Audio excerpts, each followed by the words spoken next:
I'm starting. Welcome. Thank you all for coming. It's awesome to see new faces. Like, really awesome. And you guys always wake me up on Tuesday mornings. I really need that. It's nice to hang out with you guys. So, as you can see, we are going to be presenting about our Mexico mission trip. We went on this trip. What week was this? Easter, right? It was like the week of Easter, up until that Sunday. So it was like March 21st through 28th-ish. And it was a really awesome opportunity. Incredible opportunity, actually. And I could talk forever about it, but unfortunately I don't have forever to talk about it. But I learned a lot, and I know Adam did too. We went with the Engen family, and yeah, so I guess we're just going to show you some pictures. Adam and I both brought some of our journal entries with. Well, actually, I typed mine up here so I wouldn't have to risk losing my journal. Adam typed some up too, so that way you guys can kind of get a little bit of insight on what we learned and what we gained. And I would really strongly encourage you to take the opportunity to go on a mission trip, whether that be, in another country or even if it's around here. It's a really great opportunity. So we have our slides in order here.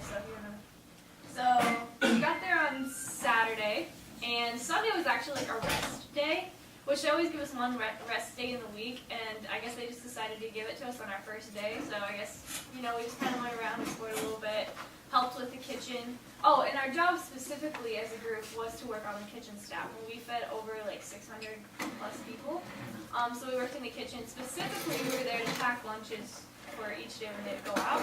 But we also helped preparing breakfast and dinner and stuff. So this is actually Monday, and we went out and picked up by the railroad tracks, which in the sweltering 90 plus degree weather doesn't sound that fun. Especially, it was actually during the hottest part of the day, but it was really awesome. Like, honestly, when you're doing what you do for the Lord, like, it's just joyful. It doesn't really matter what you're doing as long as you're doing it in service to Him. And like, I actually enjoyed it, especially because I got to talk to two of the locals. So this guy, that's my dad, and then that, if you can kind of see that, sorry they're blurry, but his name is Tomas, and I got to talk to him with what Spanish I knew, and he had formerly been a teacher, but he had hurt his knee, and so he had to stop working, and he was sitting there with a cane and a little bottle of water. So he was just sitting there by himself with someone's dog, and we just went over there to talk to him, and he's just really peaceful and really a nice guy. And then that's kind of the railroad tracks. Trust me, it was a lot longer than this picture shows. Is there more for that? Okay, I'll share it now. Alright, for community service, on Monday we were told from Ron, who's one of the directors at the camp, that we were doing community service in the city. And that was actually really exciting because I wanted to go do something. We're going to be in the city and that's going to be fun. So I couldn't wait to do something and help people out. And then, so Tuesday finally came around, and we were waiting all morning for him to come while we were just picking stuff up. And finally won. He got us. And then, so we're heading out. We rented this big white van, and I sit down, and I'm just out. It's a comfy chair, and it's like AC, and I just fall asleep. So we get to the store to get rakes and stuff. I wake up, I'm like, oh no. I had no energy. So we were going to go do hard community service in 90-degree weather, and I'm just dead. And then now I'm cranky because I'm tired. And I'm like, this is not going to be fun. When is this going to get over? So we got to the area, and it was like right outside a major road. So there's tons of like people driving by us. And I get out of the car, and I'm just thinking about how much I don't want to do this. And then something hit me. And the same morning we were doing community service, the speaker, he said his whole message was about serving with a servant's heart. Yeah. And it really hit me, because I'm like, this is not a servant's heart. So I was dead. Like, I didn't think I could have a servant's heart. But I'm like, I want to serve Mexicali, the people of Mexicali, for the Lord. So I just tried to serve joyfully. And, well, he talked about how people will see something different in us if we serve the servant's heart. So they're like, why would you want to do this? Or why are you having fun? Or why do you have joy? And they'll see Jesus through us. So I decided on trying to have a positive attitude while doing this project. And we did this for 2 hours approximately. And I seriously couldn't believe the effect just how servant's heart had on me. Because I actually enjoy cleaning. Like, that is one of the biggest things I remember is I did not want to do it, but since I served with a servant's heart, I was like filled with joy. Like serving, like you know, if you give somebody a gift, how you're joyful, like that's kind of how I felt, and it was just awesome because I wasn't how I thought it was going to be, and it just completely changed my attitude. I was able to have a fun time with Bob, and actually, I can tell you how much of a servant's heart we had. So we're just going through the whole ditch, and me and Bob were like, "What's that?" There was a pile of like, I don't know what it was either poop or manure, and everybody was going around it. Same thing. But but me and Bob were like, we saw it as our personal challenge, and we're like, we're gonna get this out of Mexicali. So that's just how much fun we had, even though it was an awful situation. So like Adam, you said people are gonna wonder why we're doing this, why we want to do this. And in fact, when I talked to both of the locals, they both said, "Why are you doing this?" And one of them was like, "Do you realize this is the hottest time of the day?" Like he's basically calling us stupid for being out here right now. But he's like, "Thank you for doing this." And he actually, when I went up to talk to him, he took my rake from me and started raking himself. And I was like, "Oh wow!" Like they love seeing that. They want to help, and like I don't know, it's like a ripple effect. When you start, they want to go, and it was just a really cool experience. So yeah. So that's our van. it was our group, so that's our group, and then there was another group that came and joined us and helped us, which was really nice. That's the Our Savior Luther. So that's we just circled around and pray at the end, like just for Mexicali and the community and stuff. Oh, and then this is just a little bit of what I journaled. Thankfully, we were able to communicate a bit, which I talked about that. Thomas mentioned that many people in Mexico don't have families like houses to live in. I told him that we were working for APU Mexico Outreach for a week for the cause of Jesus Christ. Because, like, I can only say, like, Caso de Jesu Cristo, like, that's the only thing I knew in Spanish. And he said, and he kindly thanked us for our work, and we ended our conversation by a prayer led by Dad. I roughly translated that. And it really was a heartwarming moment just to sit with him and fill up his bottle of water for him. And that was definitely the highlight of my day on Monday. And then after that, we went out and got tacos. Ron took us out. And some of these pictures I just put in here. I actually presented this to my Spanish class, minus the journal entries, because I was in a hurry. But yeah, you'll see some cultural stuff in here too. So. And I'm pretty sure I went out for tacos literally every day. Like we went to like 5 different taco shops. I think I only went to one. I went to like 5. But they're like everywhere, and like each of them are different in a certain way. But one thing I remember, they're amazing. But every time I ate them, I had this huge stomach ache afterwards. They probably use like the city water or something to make them. But every time before I ate, I'm like, I'm gonna get a stomach ache. I'm like, it's so good, it's worth it. That's what I remember. That's what you said about Taco John's too. You know. I wrote, Ron told us some startling statistics about the average person's life in Mexico. The average person takes home $4.30 per day. And here I am mindlessly spending $1 on a taco or an ice cream bar. A gallon of milk is worth half a day's wages. We went to a grocery store and like the milk was like $2.19. And the bills that they have to pay are, in their society, they're like the same, like if we pay $100 for electricity here and we get paid $50,000 a year, these people also pay $100 a month for whatever, but they only take home like $4.30 a day. So you can understand why some of them have certain living conditions, you know, like they just don't have a TV, they just don't have running water, they don't have the plumbing system, they don't have electricity. That's just how they live because that's all they can afford to do. But then I also think a lot of people also have those things. And a lot of people do have those things. But they're just like, probably in debt. Most people make 50 cents an hour, which is really insane. So it like tells you a lot. But the coolest thing is people are just so happy and they're at peace. Like we have tons of extra money and we're like angry, but they have no money, they're at peace. So that's like one of the coolest things in Mexico, I think. Yeah. Playing soccer with the kids. That was really fun. Wait, I have a story for that.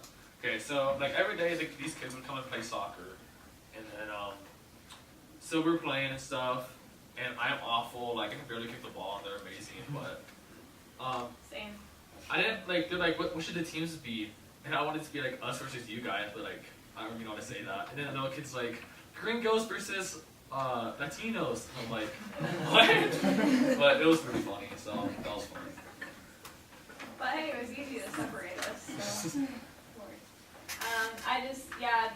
I met a bunch of little kids and they were really sweet. So that's the little journal entry. We can just go next one. Okay, nursing home. Morgan didn't go to the nursing home because she went to a different place that day, but I'll share my experience. Okay. This is kind of like the start of the community service project. So on Wednesday, we had the opportunity to go to the nursing home.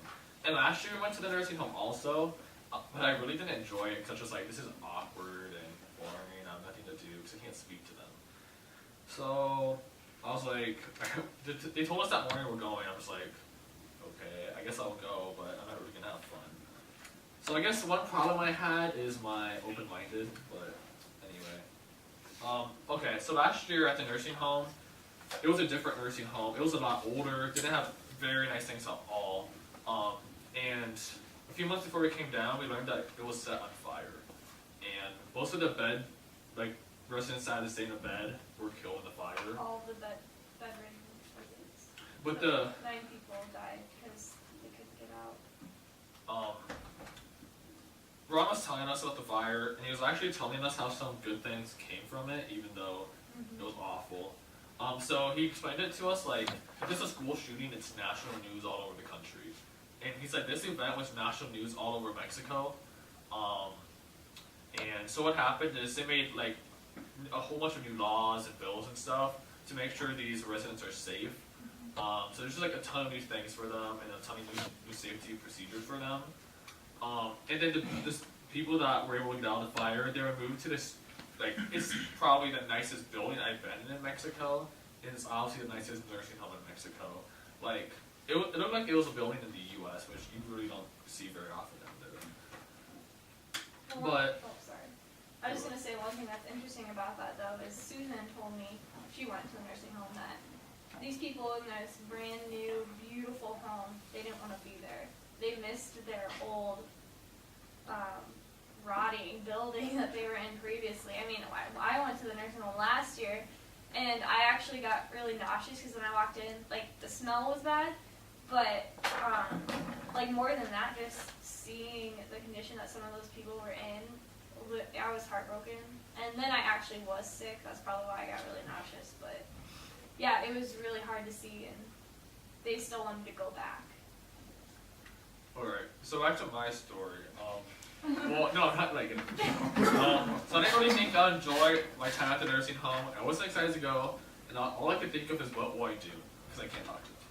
So I was definitely, well, I have this a lot, not excited, and my heart was definitely not in the right spot. But as it turns out, the nursing home was actually my favorite part of the trip. When I was there, I talked to like 5 different people there. And then I just asked them simple questions so I know how to say in Spanish. Like who they were, how they were doing, where they grew up, if they had any kids, or if they had any siblings or anything. And then after they would answer that question, they just tell me a little more about them each time. Sometimes talking to these people is very sad though, because you ask them these questions. Do you have a family? No. Like, do you have any kids, any siblings? No. They literally say, I have tango nada, I have nothing. They're the last ones in their family. They literally have nothing, like, for them. Like, once they die, they're just, like, gone. And many people in the fire that died, nobody came to, none of their family responded. None of the family held a funeral or a casket. So what was cool is some of the locals raised money and bought them, like, they had an appropriate burial for them, which was cool. And, like, funerals are obviously very expensive, so the fact that they were willing to do this for people they didn't even know, but it just meant a lot. And Ron, as he told us his story, was actually, like, tearing up and on the brink of tears, and, like, I was too, because I remember meeting some of those people in the nursing home who died, so that was a really emotional time, but incredible to see how God works through the brokenness and makes all things work out for His glory, even if it seems like horrible to us. And yeah, it is really cool experience. So I had so much fun talking to everybody, but this guy I got to talk to a little bit more because the translator came over, and he was really funny to talk to. So we were talking. He told me he actually used to live in the United States. So I'm like, well, why did you move back to Mexico? And he was, okay, it was so funny. He's like, he told me he was deported because he was illegal. I'm like, what? But then he's like, I have $3 in the United States. And then he's like, they have papers. So I didn't really question that because they say you're not supposed to like really ask about that stuff. But it was really funny and something I'll remember.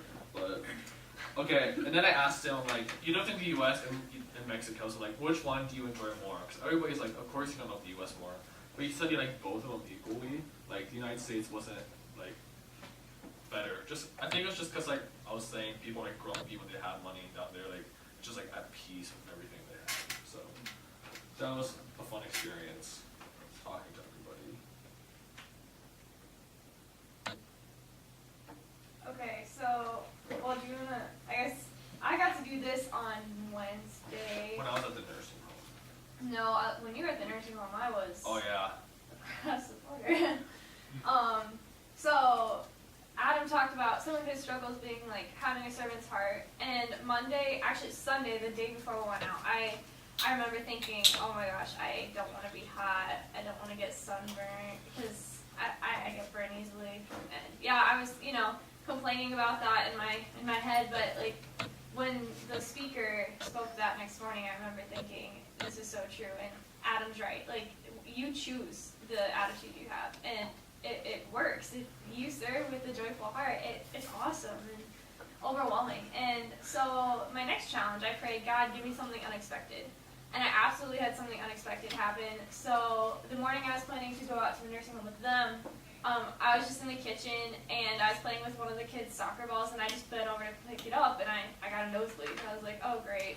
So I, go take care of it, and it's not stopping. And so like after 20 minutes, I'm like, okay, I've never had a nosebleed like this long before, so this is kind of dumb. Like I want to go out to the nursing home. And then it eventually got even worse. So we went to the nurse, and I'm not going to be overly graphic, but it was like we were in there for 2 hours, and it was rough. I honestly, it was kind of scary because I guess they said I started hyperventilating, and like my oxygen went down to like 88 or something. So when Mom walked in, they had like my face covered in blood. Oh, and at this point I was bleeding out of both sides of my nose. So, and I was literally choking on blood. Like they were asking me questions and I couldn't answer them because I was like choking on blood. So like I'm sitting there like covered, and then the oxygen mask, and Mom walks in and she freaks out. So eventually they kind of get to slow down, so we have to go across the border.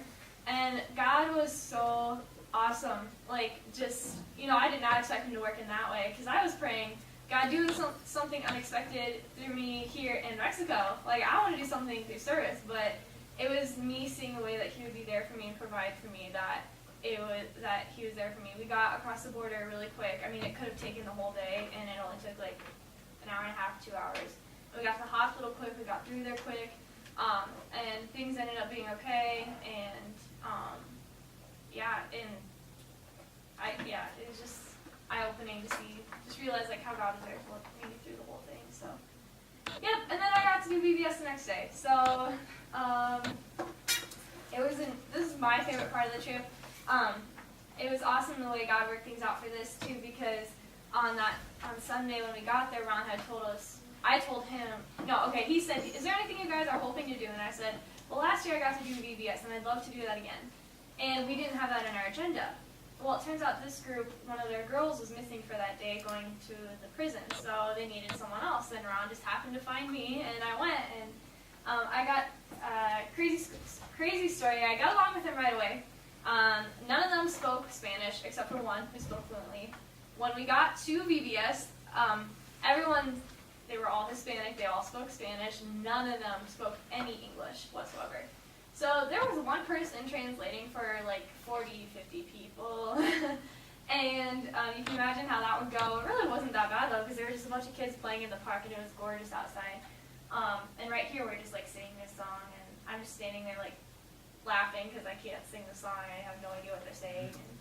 But anyway, so when we got there, 15 minutes after we got there, the guy's name is John, but we called him Tunis. I don't know the story behind that name, but everyone called him that. So Tunis noticed that they had a flat tire. He was the only person who spoke Spanish, so he had to leave. I was the only person who could translate between Spanish and English. So I ended up reading the VBS story to the kids, and they said they understood. I could give basic commands. I small talk with a lot of people, and I mean, it was just a really cool experience to see how, you know, like what seems like a small task, like God used in a huge way. And yeah, it was an awesome experience to just be able to talk to everyone, and they came back really quick too, so it all worked out well, and I love being with the kids. I got to talk to a girl named Alexis, who's 11, a girl named Kimberly, who's like a freshman age, and I got to hear more of her testimony, so yeah, just awesome experience, and you can go through the next picture. That's, so this VBS, this is their church, and this is like a garage. They literally meet in here. They just like bring chairs, I guess, and meet on Sundays. It's like this actually wasn't up there. Like they take it down during the week, and then they hang it up Sunday morning, and people come in for church, and then everyone leaves and they take it down. And so these are just some of the kids. Like obviously that's not 40 people. Like there were a lot more than that, but yeah. Girl from the group, 2 leaders. That's Tunis. He actually served in the military for like 10 years, I think. He's a really cool guy. So, yep. 4 of us, yeah.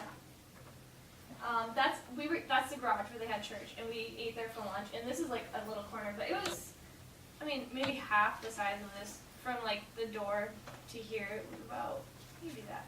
I don't know, it might be still too big. I don't know, but yeah, it was a decent sized garage. Next picture. Oh, okay, so this kid, I have no idea who he was, but right before he left, he came up and hugged me, and I was like, oh, you're so cute. Okay, I gotta go now.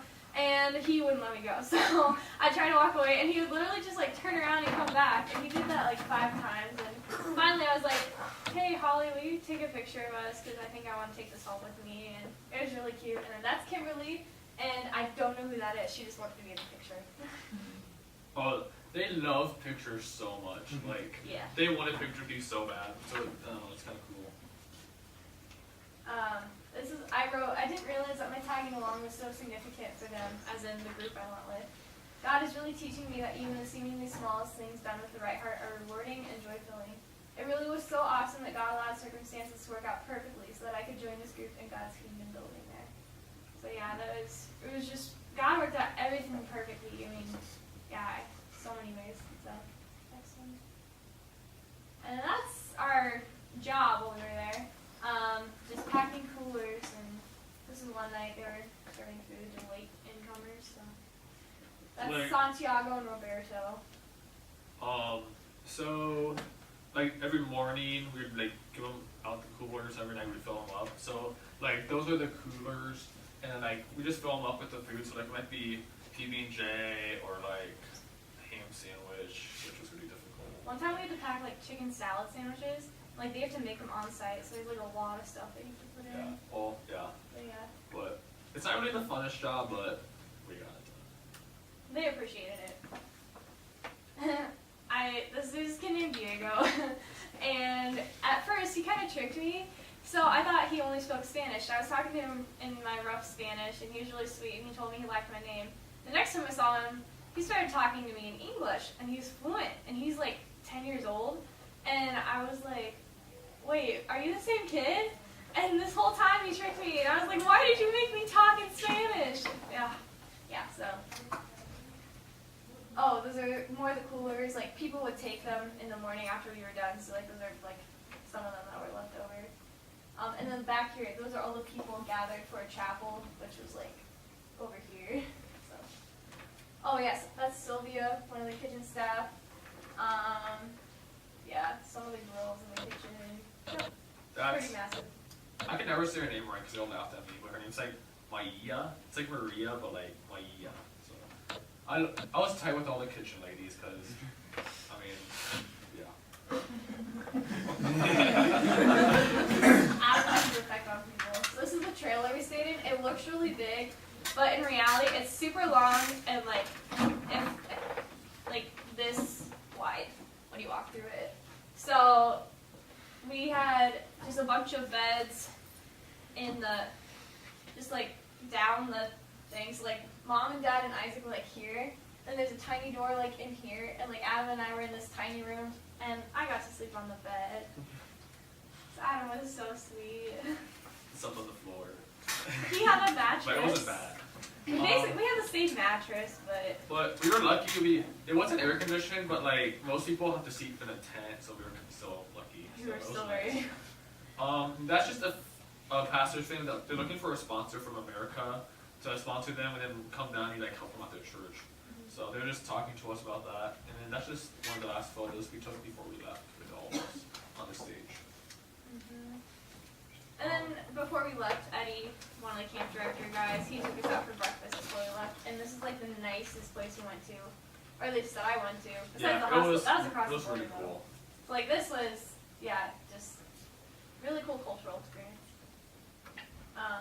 Oh man, so when we had to leave, that was like the hardest thing ever, and so I just kind of journaled a lot, and I just wrote down some of the things I learned. So Steve said, spiritual growth doesn't happen in a day, but it happens on a daily basis. And ever since the mission trip, I have been committed to reading every day, and I have never regretted it. It doesn't matter how tired I am, like it's absolutely worth it, and it's helped me to hold on to like the joy that I got from serving God there, and just allowed me to continue to grow in my relationship with Him. So if there's anything I want you to take away from this, spiritual growth happens on a daily basis, and I've said it so many times. Like, read your Bibles. It is awesome. It's just rejuvenating. We need it. God didn't create us to be in isolation. And then this verse really stuck out to me during one of the devotional times. Paul said, "But nothing, not even my life, is more important than completing my mission. This is nothing other than the ministry I received from the Lord Jesus to testify about the good news of God's grace." And that's actually an extreme statement, really. Nothing, not even my life, is more important than spreading the news of the gospel. And that's a challenging mindset, and that's something that I want to have. And that's something that I'm trying to have. And being able to be in my Bible every day really encourages that. And Adam, we need to hurry up. Okay, I have one last thing, then we'll end it. Okay, so the biggest thing I got from this trip is my relationship with God grew tremendously. Absolutely. So the coolest thing that happened to me was like God one time instantly answered my prayer. So on the trip, I had this in my journal. I was extremely tired. Like there was a service at night. I sat down in the chair. It was dark, and the guy's voice was like a lullaby to me, and I was just out. And I was like, I wake up. I'm like, I'll try to stay awake. I'm like, I'm not falling asleep. And I just fall asleep. So like, this is not good. So that night when I went to bed, I just like prayed to God. I'm like, please give me energy and give me joy to serve His heart, Lord. And I'm like, I was just like, I literally can't get through this without you. And it was so cool because the next day I woke up, and like I woke up with energy. It wasn't like I trolled out of bed, and like I was just like happy, and I'm like, I just instantly knew like God answered my prayer. And after that, I'm just like, something inside me just like, my relationship with God just like grew instantly, because like I just knew like He was answering or like looking out for me. So I really thought that was cool. Let's see. And then one thing I got from the trip is like at the nursing home and talking to people in the kitchen, is like the people in Mexico like are just as precious and valuable as we are. Like it's just like something like we don't always think. So I thought that was cool. But one sentence I want to close with is Actually, I have to say one more thing. Okay. You want to close? No, I can. I don't care. Okay, let me say it then. Okay. We didn't plan this out, by the way. So we've been talking like forever. Oh, by the way, guys, like we usually don't talk this long, but anyway, about like our whole trip. The hardest part for me, by far, was actually leaving. You'd think after a week of being gone and isolated away from your social media and friends, and you're with complete strangers except your family, like you want to go home. But I was so emotionally unstable when we left. Like, we got into a hotel in Phoenix, and I just went to the room and just started journaling, like, how sad and heartbroken I was to be out of there, because I just felt so drawn to the people in Mexico. And God really has laid it on my heart to really consider doing mission work in my future.